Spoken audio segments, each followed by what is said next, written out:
So I'm going to be brief here because we're running a little bit behind time. So I like to think of AI as just one more wave in a long chain of things. The physical world and evolution constrained humans to grow into a species that is social.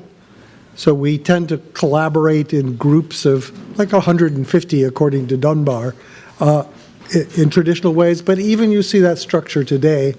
And traditionally, these tribes would come together into clans or somewhat larger things, which varied up to about 1,500.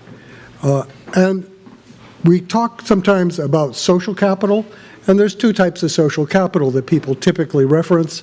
One is bonding, which is with your smaller group, that helps you establish cultural norms and ways of things working.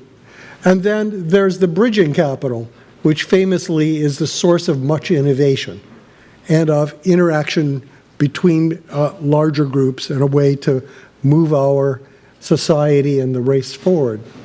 However, it's limited by these numbers. It's limited by the physical distance of traveling and the difficulty of that. It's limited by communication. And so human history has been one of trying to transcend these physical limits. So there were original marks about number of sheep in Sumeria, those little triangle marks. That was an attempt to convey something over distance that was memory. I saw a program recently there. Egypt had spreadsheets to help build the pyramids. Obviously, they weren't computer spreadsheets. They were on papyrus, but they wrote down what was needed where, and they tried to add up the sums and things like that. So it was not so different than the things we see today.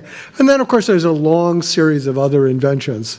Dual ledger accounting was a huge invention by the Medicis that enabled error correction and detection of fraud in trade. We have printing, of course, and then radio and TV and the internet. All of those are wonderful attempts to try and transcend the limits of our physicality, but they also brought with them generally several bad things. One was they tended to centralize power.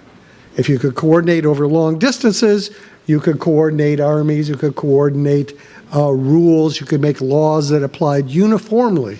And what that did is that marginalized other communities and led people into bad acts of various sorts.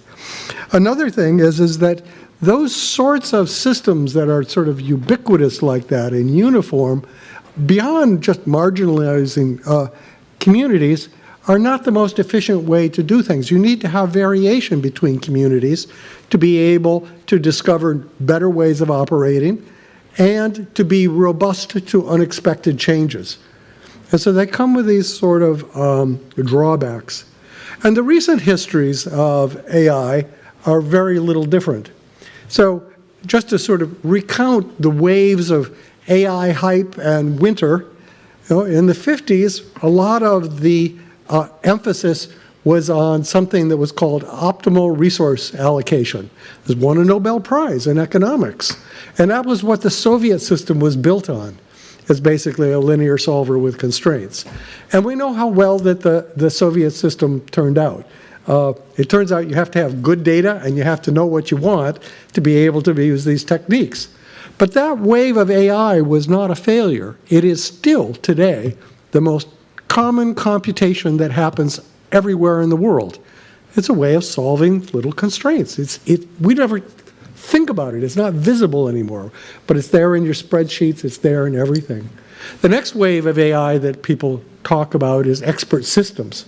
So we sort of learned that, yeah, the math won't do it, but maybe there are rules that humans came up with, and we'll codify those and make systems that do that. There's a lot of hype and venture capital, and then it all sort of fell apart. But every enterprise system, every governance system of banks and hospitals and stuff has at its heart an expert system.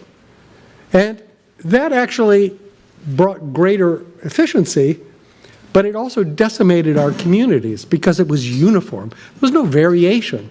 So our communities today, for instance, don't have local hospitals, don't have local banks, don't have local control over many things. And the famous book about bowling alone is perhaps largely caused by this usurpation of power by centralized authorities. In 2000, you saw harvesting of data, doing maximal estimation of things. And this is where Google came from. This is where Amazon came from. And you see these types of things in the feedback mechanisms in social media, and that's responsible for these overly loud voices that are the source of so much misinformation and so much distress in society. And today, of course, we have a new wave, which is, hey, we're not just going to look at the links between things. We're not just going to look at the explicit data. We're going to look at everything that's online, raising copyright problems. But there are ways of dealing with that. But what you see is, you see, again, this sort of danger of uniformation. So, for instance, in other countries, they're really worried about the fact that current AI reflects English and American values. Or, if you're in the Chinese sphere, Chinese and Chinese values. And there's very little choice in between. So what can we do about this? Well, we're doing a couple of things. And I will ask some of my collaborators to talk. One is, together with Condoleezza Rice, Nate Persily, who some of you may know, Eric Bernolson and myself, we're editing a series of volumes that we hope to be like the Federalist Papers, imagining the future with the recognition that there will be AI, that there will be all these digital things. Things digital will be about everything. How are we going to have the society we want? And so we've asked people like Dr. Nelson to come and contribute to this, to help us sort of envision the future. Because unless you can envision the future, you won't be able to get there. The other thing is we have lots of collaborations in science, and you're going to hear from two of my collaborators. The first is Robert Mehari, who is a JD from Harvard and works with me on his PhD, but he also works with the lead author of the EU AI Act, which I think is really important. And of course, we also pay attention to what Cam Carey and the Brookings Institute does. And we also talk with people in India and other places, Singapore, and see what they're doing. He's going to talk a little bit about regulation of AI and what some of the thinking is in the EU and in some of these other places, because I think their experience is telling. And the other is Lily Tsai, who was head of the MIT faculty and political scientist, and she's going to talk, I think, about the need for systems that promote deliberation and the need to preserve the agency of individuals.